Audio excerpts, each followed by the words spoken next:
இந்தியாவில் வந்து மோசமான கவர்னர் பட்டியல் எடுத்தீங்கன்னா நான் சொல்றேன், தமிழ்நாடு ஆளுநர் RN ரவி. உச்ச நீதிமன்றத்தை பல பேர் விமர்சனம் செஞ்சிருக்காங்க. சில கான்ஸ்டிடியூஷனல் லாயர்ஸ் வந்து it has become an executive court என்றெல்லாம் சொல்லியிருக்காங்க. நானும் அந்த விமர்சனத்தில் பங்கெடுத்திருக்கேன். சில விஷயங்கள்ல காஷ்மீர் விஷயத்தை அவையும் திருப்பி சொல்ல செய்ததை பற்றி, சிட்டிசன்ஷிப் அமெண்ட்மெண்ட் ஆக்ட் அதை பற்றி ஏன் இந்த வரைக்கும் ஜஸ்டிஸ் வரல, இதெல்லாம் கேள்வி.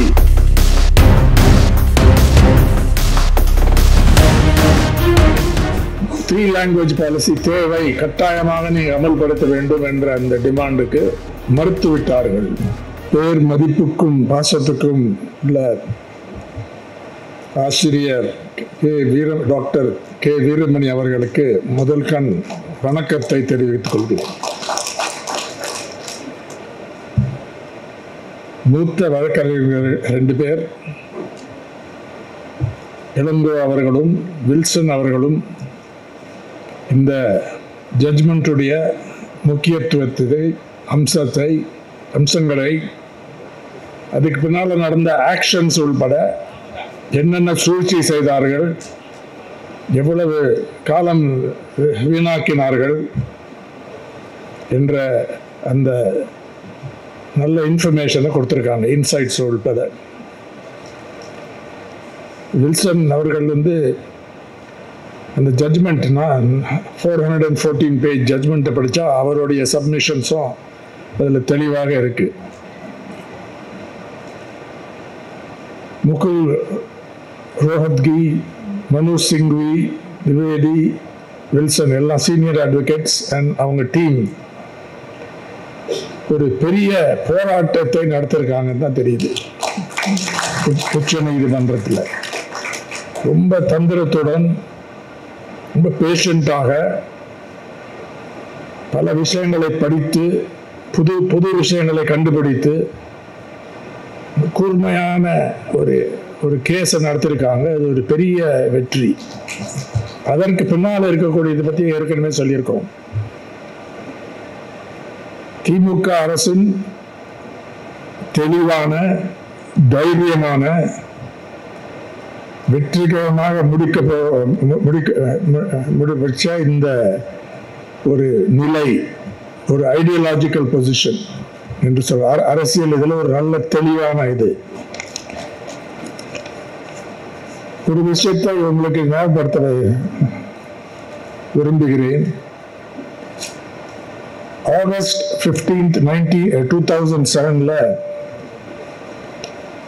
கலைஞர் முதலமைச்சராக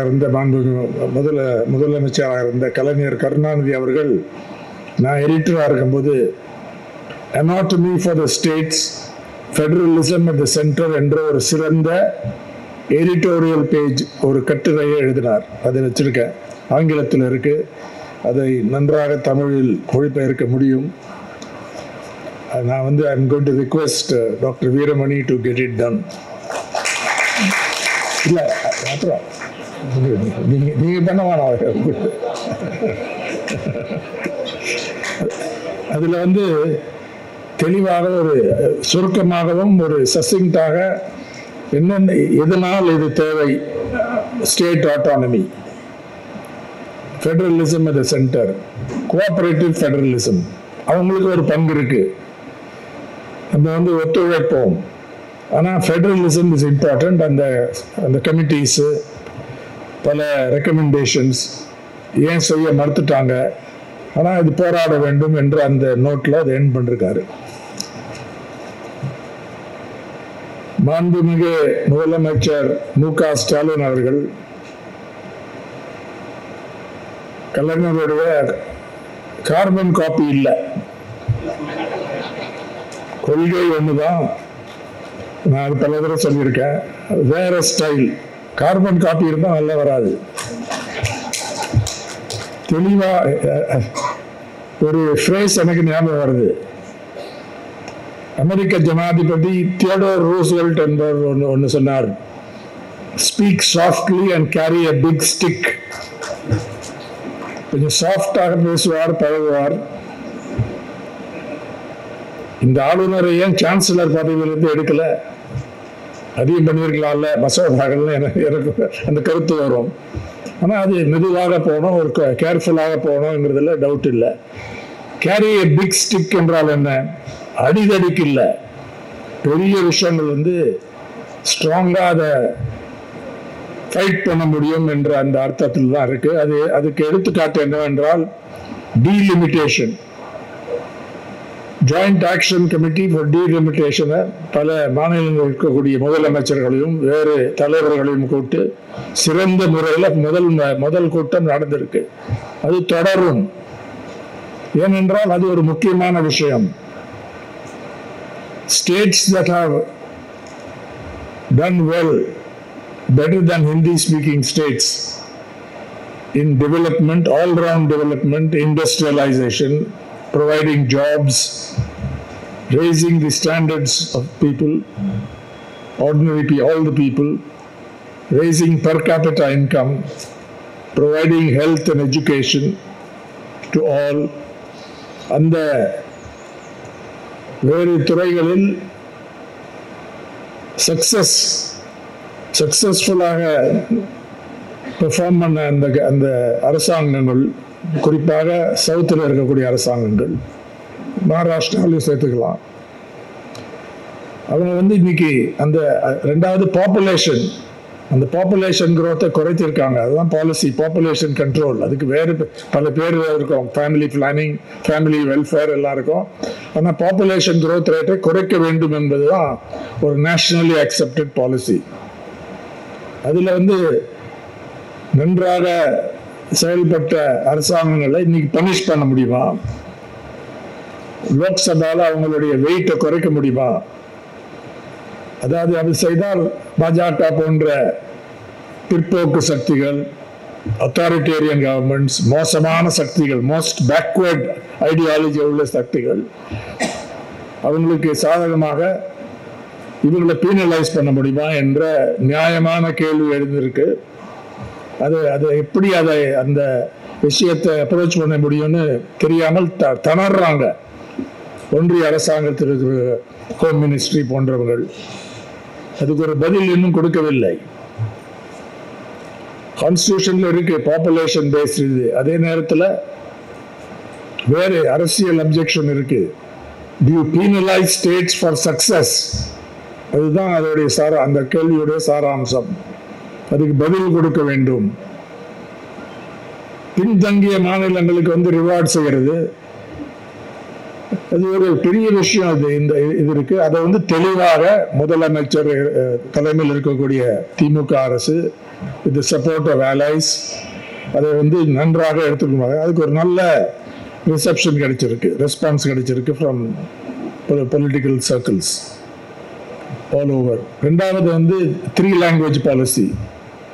இன்னைக்கு வந்து நியூ எஜுகேஷன் பாலிசி என்ற 2020 வந்த அந்த பாலிசி என்ற அந்த போர்வையில் இன்னைக்கு வந்து 3 லாங்குவேஜ் பாலிசி தேவை, கட்டாயமாக நீங்கள் அமல்படுத்த வேண்டும் என்ற அந்த டிமாண்டுக்கு மறுத்து விட்டார்கள். 2000 கோடிக்கு மேல அந்த பணம் கொடுக்க மாட்டேன்னு நிறுத்தி வச்சிருக்கான் ஒன்றிய அரசாங்கம். பரவாயில்ல, அந்த பணம் நாங்கள் வந்து அந்த பணத்துக்காக ட்ரெடிஷனல் பொசிஷனை வந்து we are not going to give up principal position என்ற தைரியமான முடிவு எடுத்திருக்காரு. அதே மாதிரி நீட் போன்ற விஷயங்கள். அது மட்டும் இல்லை, financial relations between the centre and the state, அந்த விஷயத்துல நான் போல. அதனால இன்றைக்கு வந்து there is a total attack on the concept of federalism. அதோடைய இன்ஸ்ட்ருமெண்ட் வந்து கவர்னர். இந்தியாவில் வந்து மோசமான கவர்னர் பட்டியல் எடுத்தீங்கன்னா நான் சொல்றேன், தமிழ்நாடு ஆளுநர் RN ரவி, வழக்கறிஞர் அப்படிலாம் சொல்ல மாட்டாங்க, நான் சொல்லலாம், டாப் 3 வருவார். worst governors in the history of independent India. Ramlal என்ற ஒரு கவர்னர், அவருடைய சூழ்ச்சியினால் ஆகஸ்ட் 15, 1984 மக்களால் தேர்ந்தெடுக்கப்பட்ட என்.டி. ராமராவ் அரசாங்கத்தை டிஸ்மிஸ் செய்தார்கள். அது ஒரு பெரிய, அது எனக்கு ஞாபகம் இருக்கிறது, நானே ஒரு 12 தலையங்கம் அதை கண்டித்து எழுதியிருக்கோம். நானே எழுதியிருக்கேன் இந்து பத்திரிகையில். அன்னைக்கு பல பேர் அது இது பண்ணாங்க. அதை சரி செய்யறதுக்கு நல்ல கவர்னர் ஒருத்தர் இருந்தார், டாக்டர் சங்கர் தயாள் சர்மா. அவர் அமைச்சுதான் அந்த விஷயத்தை முடிச்சாங்க ஒரு சுமூகமா. தமிழ்நாட்டில் வேற சில மோசமான கவர்னர் இருந்திருக்காங்க. கலைஞர் ஆட்சியை ரெண்டு தடவை ஃப்ராட் மூலம் டிஸ்மிஸ் செஞ்சாங்க. அதுக்கு காங்கிரஸுக்கும் அதுக்கு ஒரு பெரிய பங்கு உண்டு. வெறும் பாஜக மட்டும் இல்லை, காங்கிரஸ் கட்சியும் மோசமாக நடந்திருக்காங்க இதுல. இந்த கவர்னர் விஷயத்துல சீனியர் அட்வொகேட் திரு வில்சன் அவர்கள் சொன்ன மாதிரி பொம்மை ஜட்ஜ்மெண்ட்டுக்கு அப்புறம் நிலைமை மாறியது. இன்றைக்கு இந்த ஃபைட் ஃபார் ஃபெடரலிசம், அந்த கலைஞர் ஆர்டிகிள் சொல்ற மாதிரி autonomy for states, federalism at the centre என்ற அந்த ஸ்லோகன்ல இன்றைக்கு இந்த இயக்கத்தையும் போராட்டத்தையும் நடத்த வேண்டும். Speak softly but carry a big stick என்பதுதான் அதோடைய கைடிங் பிரின்சிபல் என்று, கைடிங் அப்ரோச் என்று நினைக்கிறேன். உச்ச நீதிமன்றத்தை பல பேர் விமர்சனம் செஞ்சிருக்காங்க. சில constitutional lawyers it has become an executive court என்றெல்லாம் சொல்லியிருக்காங்க. நானும் அந்த விமர்சனத்தில் பங்கெடுத்திருக்கேன். சில விஷயங்கள்ல காஷ்மீர் விஷயத்தை அவையும் திருப்பி சொல்ல செய்ததை பற்றி, சிட்டிசன்ஷிப் அமெண்ட்மெண்ட் ஆக்ட் அதை பற்றி ஏன் இந்த வரைக்கும் ஜஸ்டிஸ் வரல, இதெல்லாம் கேள்வி, நியாயமான கேள்விகள். ஆனால் அது ஒரு எக்ஸிகியூட்டிவ் கோர்ட் இல்லை என்பதை நன்றாக இன்னைக்கு தீர்மானித்திருக்கார்கள். ஃபர்ஸ்ட் இந்த கவர்னருடைய பவர்ஸ் அதை பற்றி சொல்ல வேண்டும் என்றால், அந்த பஞ்சாப் கேஸ்ல 25 பேஜ் ஜட்ஜ்மெண்ட் தான் அது நேரோ இஷ்யூஸ். அன்னைக்கு இருக்கிற கவர்னர் இங்கேருந்து போயிருக்காரு, தமிழ்நாட்டில் இருந்து எக்ஸ்போர்ட் பண்ண கவர்னர் பஞ்சாபுக்கு. நான் அவர் பேர் சொல்ல தேவையில்லை. அவர் ஸ்பீக்கருக்கு எதிராக நான் ஒரு லீகல் ஒப்பீனியன் இது பண்றேன்னு சொல்லி இவரை விட இன்னும் கொஞ்சம் கெட்டிக்காரத்தனமாக பண்ணியிருக்காங்கன்னு நினைக்கிறாங்க. அவர் திருப்பியும் அதை அனுப்பவில்லை சட்ட நீதிமன்ற இது ஸ்டேட் அசம்பிளிக்கு. லீகல் ஒப்பீனியன் இது பண்றேன்னு சொல்லி அந்த ஸ்பீக்கர் செய்த அந்த செஷனே இல்லீகல் என்று சொல்லி இது பண்ணிட்டாரு. அதை அவங்க ரிஜெக்ட் பண்ணிட்டாங்க.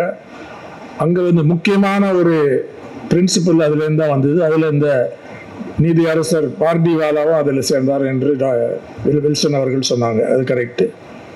அது நல்ல ஃபவுண்டேஷன் அதுல இருக்கு. ஏன்னா அதை இந்த இதுல கோட் பண்ணியிருக்காங்க. வித்ஹோல்ட் என்பதுக்கு என்ன அர்த்தம்? ஆக்ஸ்போர்ட் இங்கிலீஷ் டிக்ஷனரி பார்த்தேன். வித்ஹோல்ட் என்றால் ரெஃப்யூஸ் என்று ஒரு அர்த்தம் இருக்கிறது, ஹோல்ட் பேக் என்று அர்த்தம் இருக்கிறது. நான் ஒரு வக்கீல் இல்லை, அதுல படிக்கல. ஆனா நான் இன்னைக்கு உறுதியாக ஒன்று சொல்ல முடியும், வித்ஹோல்ட் என்றால் நிராகரிப்பு என்று சொல்ல முடியாது, ரிஜெக்ஷன் என்று முடியாது. அதான் இந்த ஜட்ஜ்மெண்ட் உடைய சாராம்சம். You cannot reject out of hand, you cannot reject a bill. withhold என்றால் அது கரெக்டா ஹோல்ட் பேக் சொல்லலாமா? ஹோல்ட் பேக்னா தமிழ்ல என்ன சொல்லலாம்? நிறுத்தி வைப்பது.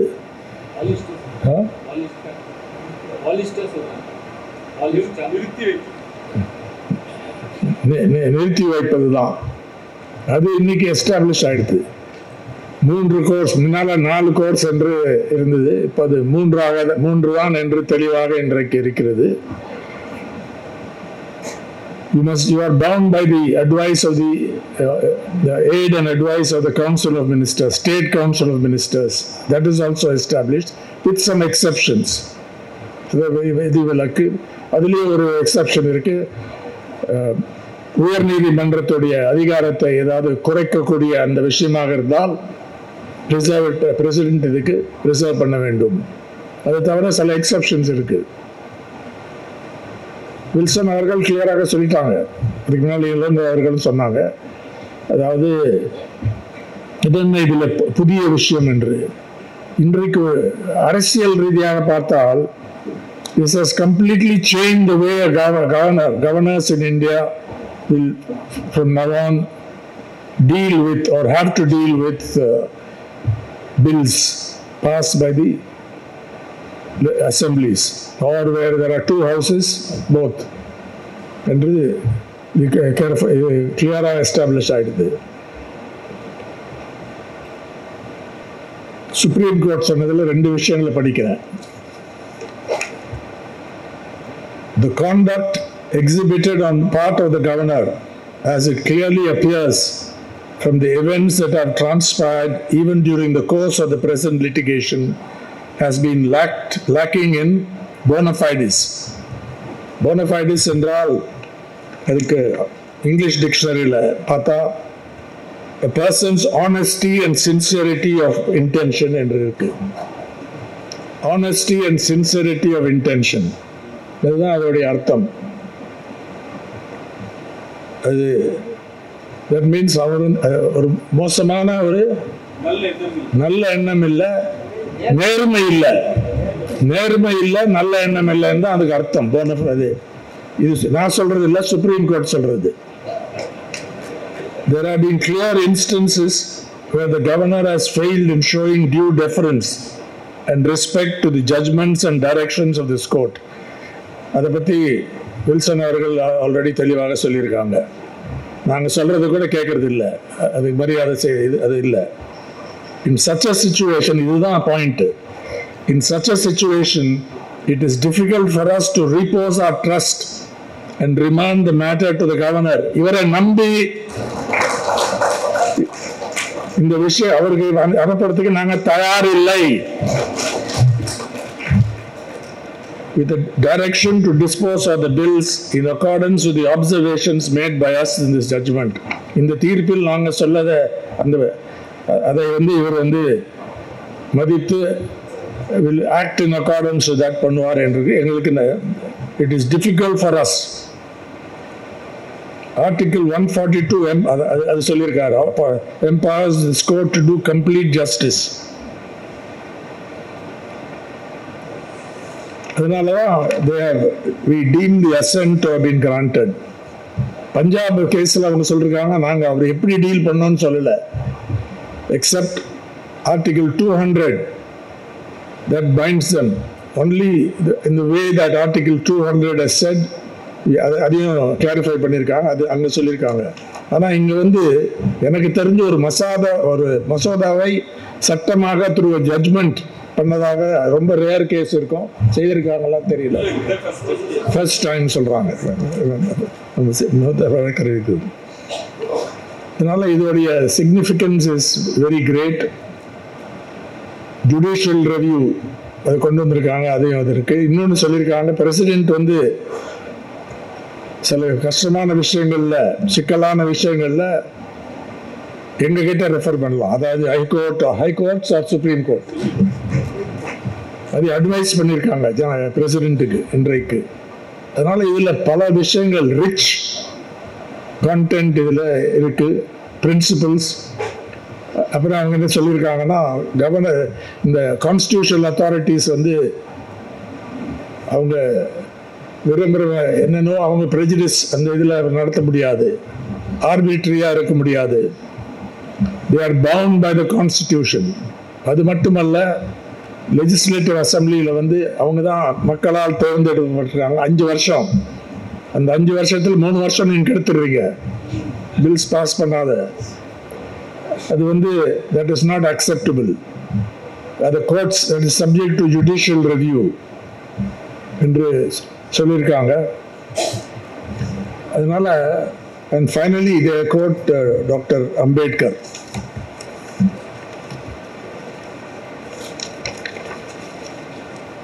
However, அதாவது doctor Baba Saheb Ambedkar final speech address in the Constituent Assembly, November 1949. However good a constitution may be, it is sure to turn out bad because those who are called to work it happen to be a bad lot. ஒரு அரசியல் அமைப்பு சட்டம் வந்து எவ்வளவு சிறந்ததாக இருந்தாலும் அதை அமல் கொண்டு வந்த அந்த கும்பல் மோசமான கும்பலாக இருந்தால் அது ஒன்றும் பிரயோஜனம் இல்லை, யூஸ்லெஸ் கான்ஸ்டியூஷன் ஆகிடும். இது கொஞ்சம் எக்ஸாஜரேஷனாக இருக்கலாம். However bad a constitution may be, எவ்வளோ மோசமான இந்த டிராஃப்டிங் இருந்தாலும் it may turn out to be good if those who are called to work it happen to be a good lot. நல்லவர்களாக இருந்தால் அந்த கான்ஸ்டியூஷனில் இருக்கக்கூடிய அந்த டிஃபெக்ட்ஸை கூட சமாளித்து நல்ல முறையில் இருக்கும். இதுதான் கான்ஸ்டிடியூஷனல் மொராலிட்டி என்று டாக்டர் அம்பேத்கர் சொன்னார். அது என்ன சொல்லலாம் தமிழில்? கான்ஸ்டிடியூஷனல் மொராலிட்டி, அரசியல் அமைப்பு சட்ட அறம் என்று நம்ம எக்ஸ்பர்ட்ஸ் எல்லாம் டிரான்ஸ்லேட் பண்ணி சொல்லியிருக்காங்க. அதனால அந்த கான்ஸ்டிடியூஷனல் மொராலிட்டி தேவை என்ற முக்கியமான இந்த உண்மையை, இந்த கருத்தை நம் முன்னால் வைத்து எல்லா மாநிலங்களுக்கும் அவங்க என்டிஏல இருக்கக்கூடிய அலைஸ் கூட சந்திரபாபு நாயுடு அவர்கள், நிதிஷ்குமார் தலைமையில் இருக்கக்கூடிய பீகார் அரசாங்கம் எல்லாரும் இதை வரவேற்க வேண்டும். பிஜேபி ஆட்சியில் இருக்கக்கூடிய, பிஜேபி தலைமையில் இருக்கக்கூடிய மாநிலங்களும் இதை வரவேற்க வேண்டும். ஏன்னா அவங்களையும் பாதிக்கும். அஃப்கோர்ஸ் பார்ஷலாக இருப்பாங்க, ஆனால் அங்கேயும் சில சிக்கல் வரக்கூடிய வாய்ப்பு இருக்கு. This goes beyond political parties. இது வந்து this have long term effects. இப்போ கேரளாவில் ஆல்ரெடி கே வேணுகோபால் அவர்கள், என் நீண்ட நாள் நண்பர், former attorney general of India, அவர் அதில் அந்த கேஸ் எடுத்துகிட்டு போகிறாரு. எங்களுக்கும் அந்த team to be assisted to என்று அவங்க அதை டிமாண்ட் பண்ணியிருக்காங்க. அதை கட்டாயமாக அந்த கேஸ் வெற்றி அடையும் தான் நான் நம்புகிறேன். கேரளாலையும் வேற சில விஷயங்கள் இருக்கலாம் அதில், ஆனால் இதே மாதிரி டைரக்டாக ஒரு பிரசிடென்ட் அமைச்சிட்டார். அது சட்டவிரோதமாக, அரசியலமைப்பு சட்டத்துக்கு விரோதமான ஒரு ரூட், ஒரு செயல் என்று தான் அங்கே வாதாடுவார்கள். இதே பெஞ்ச் மேலே தான் போகும். நம்ம வழக்கறிஞர்கள் கன்சல்ட் பண்ணுவாங்கன்னு நினைக்கிறேன். என்னென்ன இவங்க செய்தாங்கன்னு இவங்க இது பண்ணலாம். அதனால் அது மேற்கு வங்கம், அப்புறம் தெலுங்கானா, எல்லா மாநிலங்களுக்கும் இது நல்ல நியூஸாக இருக்கிறது. அதனால் இன்னைக்கு இந்த கருத்தரங்கின் நோக்கம் உச்ச நீதிமன்றத்தை வாழ்த்துகிறோம். அந்த நீதிபதிகளுக்கு, நீதி அரசர்களுக்கு எங்களுடைய நன்றியை தெரிவித்துக் கொள்கிறோம். இது ஒன்றும் பர்சனல் மேட்டர் இல்லை. they have done us proud. இது ஒரு எக்ஸிகியூட்டிவ் கோர்ட் இல்லை என்றதை தெளிவாக இன்றைக்கு இது புஷ்பேக் செய்திருக்கிறார்கள். இது ஒரு வெற்றிக்கு, தமிழ்நாடு திராவிட மாடல் அரசின் வெற்றிக்கு பாராட்டு விழா. அந்த பாராட்டு விழாவில் எனக்கு பேச வாய்ப்பு கொடுத்த ஆசிரியர் அவர்களுக்கு என் நன்றியையும் வணக்கத்தையும் மறுபடியும் தெரிவித்துக் கொண்டு விடைபெறுகிறேன்.